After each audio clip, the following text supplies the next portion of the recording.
Conservative group Project Veritas exposed for trying to entrap the Washington Post, the newspaper confronting a woman who falsely claimed that Alabama Senate nominee Roy Moore impregnated her as a teenager. CNN senior media correspondent Brian Stelter joins us now with the full story. Veritas caught at its own game. Yes, indeed. These are conservative provocateurs. Sometimes this man, James O'Keefe, has been called a prankster.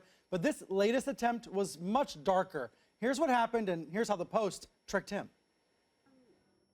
The Washington Post says this woman, identified as Jamie Phillips, approached the paper about 3 weeks ago, falsely claiming that Senate GOP nominee Roy Moore impregnated her as a teenager, leading to an abortion. During routine fact-checking, the Post uncovered several inconsistencies in her story, including this fundraising post for a woman with the same name that says she accepted a job working for a conservative media outlet to combat the mainstream media. In a subsequent interview, reporters pressed Phillips about that online post and explained that she was being video recorded. Do you still have an interest in working in the conservative media movement to combat the lies and deceit of the liberal MSM? Is that still your interest? No, not really. Yeah. Not at this point. No. Phillips claimed the job was with the Daily Caller, but the site's executive editor later told the Post that none of us has interviewed a woman by the name Jamie Phillips. During previous conversations, the Post says that Phillips pressed reporters to give their opinions on the effects that her claims could have on Moore's candidacy, raising eyebrows. But she insisted that she was not working with anyone that targets journalists. And are you in contact with other people? Are you in contact with the Roy Moore campaign or Steve Bannon or Breitbart or... Not at all.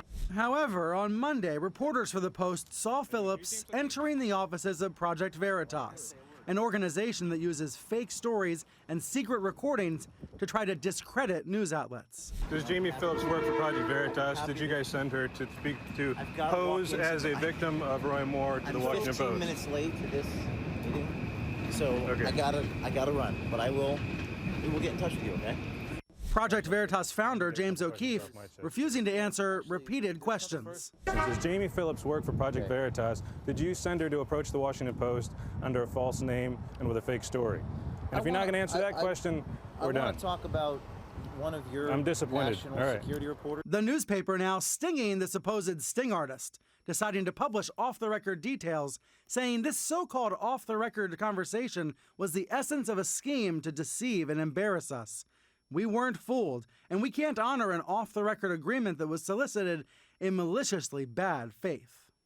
Bottom line, this group made up a fake sexual assault allegation to discredit the real women who have come forward. The goal was to hurt the Washington Post and help Roy Moore, but Chris, it has clearly backfired and embarrassed James O'Keefe. Even some of his past supporters are now saying this looks really bad for O'Keefe, even as he's promising to release even more videos of the Post. I think we've seen in great detail here how this trap was set and how the Washington Post figured it out and actually trapped him instead. Brian, appreciate it. Thank you very much.